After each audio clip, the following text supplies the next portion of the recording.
Hello everyone, welcome to my channel. आज हम लोग बहुत ही important topic that is valency उसको जो सा है डिस्कस करने लगे हैं।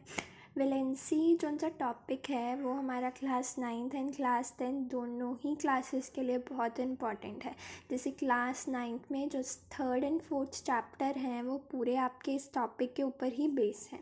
जितनी भी बेसिक चीज़ें हैं मैं सारी आपके साथ डिस्कस करूँगी और कोशिश करूँगी कि आपका ये टॉपिक अच्छी तरह से आपको क्लियर हो सके। क्लियर? स्टार्ट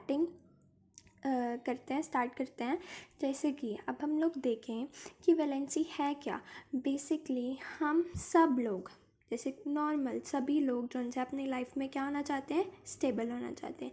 स्टेबल कैसे होंगे? स्टेबल तो तभी होंगे जब हम लोग अच्छी तरह से पढ़ेंगे, है ना। तो आगे जाके लाइफ में अच्छी जॉब मिलेगी और स्टेबल हो सकेंगे, अच्छे पैसे कमाएंगे, स्टेबल हो सकेंगे।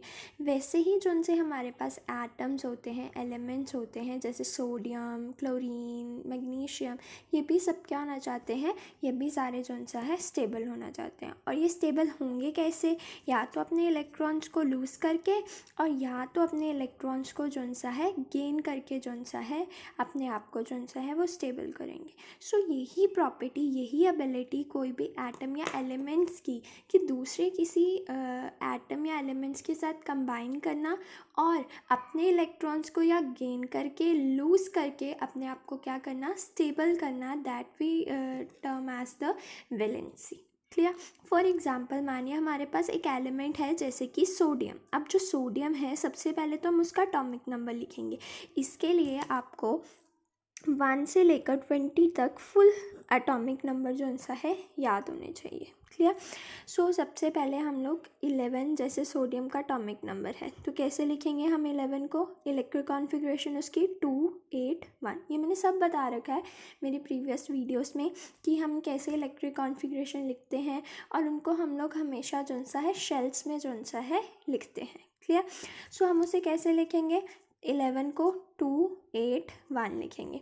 अब अभी आपको यहाँ पे कैसे अब वैलेंसी जो सी है वो आप कैसे निकालेंगे वैलेंसी। सो एक्चुअली जितने भी ये एटम्स हैं ये कंबाइन करते हैं अपने आप को स्टेबल करने के लिए और माना जाता है कि जो नोबल गैसेस होती हैं दे आर स्टेबल।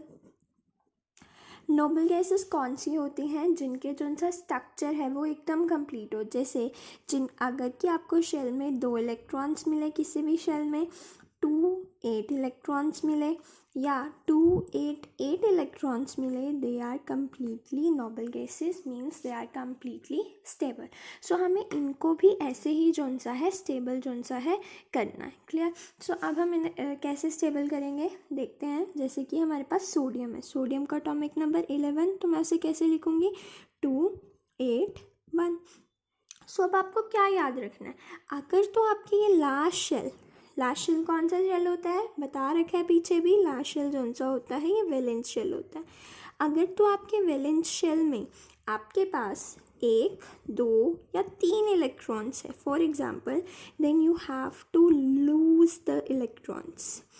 आप इन इलेक्ट्रॉन्स को लूज़ करेंगे एंड अगर कोई भी एलिमेंट अपने इलेक्ट्रॉन्स को लूज़ करता है they gain a positive charge. अभी आप किसी को अपनी कोई चीज़ देते हो, you are doing a positive work, so आप वहाँ से ही रिलेट करके याद रख सकते हैं if you are giving your electrons then you have the positive charge and that positive charge elements are known as the metals. Clear? अब sodium क्या करेगा? सोडियम जो सा है अपना एक इलेक्ट्रॉन लूज़ कर देगा और सोडियम की अब इलेक्ट्रिक कॉन्फ़िगरेशन क्या हो जाएगी? 2 8। सो इसका मतलब 2 8 मतलब क्या हो गया?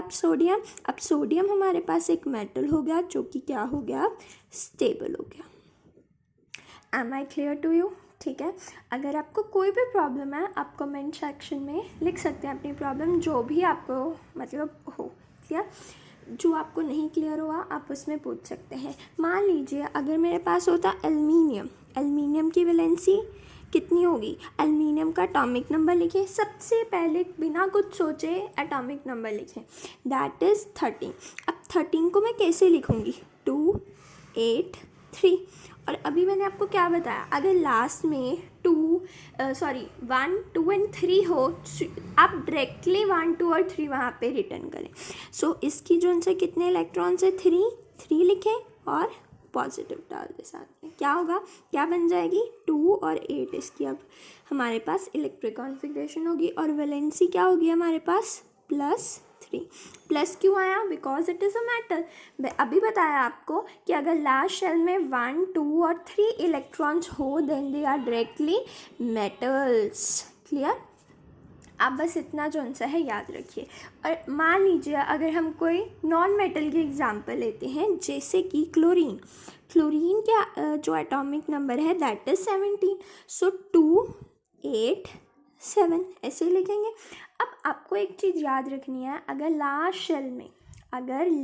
शेल में 5, 6 या 7 इलेक्ट्रॉन्स हो तो आपको उसको जो सा है 8 में से माइनस करके लिखना है। माइनस कर रहे हैं तो माइनस का ही साइन डालेंगे। क्लियर, जैसे अब मैं 8 में से 7 को माइनस करूँगी तो वैलेंसी कितनी आ जाएगी, -1। So this is the valency of the chlorine. ठीक है, अब ये हमारे पास किसकी वैलेंसी हो जाएगी, क्लोरीन की। और क्लोरीन क्या है, क्लोरीन हमारे पास नॉन मेटल है। कैसे नॉन मेटल, कैसे पता लगा, because it have a negative charge therefore it is a non metal. Clear, अब ऐसे ही सिंपल आपको जौन सा है वैलेंसी जौन सी है फाइंड आउट करनी है। अगर तो बस इतना याद रखिए, अगर तो लास्ट शेल में 1, 2 या 3 इलेक्ट्रॉन्स हैं, डायरेक्टली 1, 2, 3 लिखिए और पॉजिटिव साइन लगा दीजिए क्योंकि वो मेटल है। अगर लास्ट शेल में 5, 6 या 7 इलेक्ट्रॉन्स हैं तो सिंपली से 8 में से माइनस करके फिर लिखिए। क्लियर, 8 में से 5 माइनस करेंगे तो -3 वैलेंसी, 8 में से 6 माइनस करेंगे तो -2 वैलेंसी, 8 में से 7 माइनस करेंगे तो -1 वैलेंसी। होप सो कि आपको ये क्लियर होगा। अगर आपको कोई भी प्रॉब्लम है तो आप कमेंट सेक्शन में लिख सकते हैं। Thank you.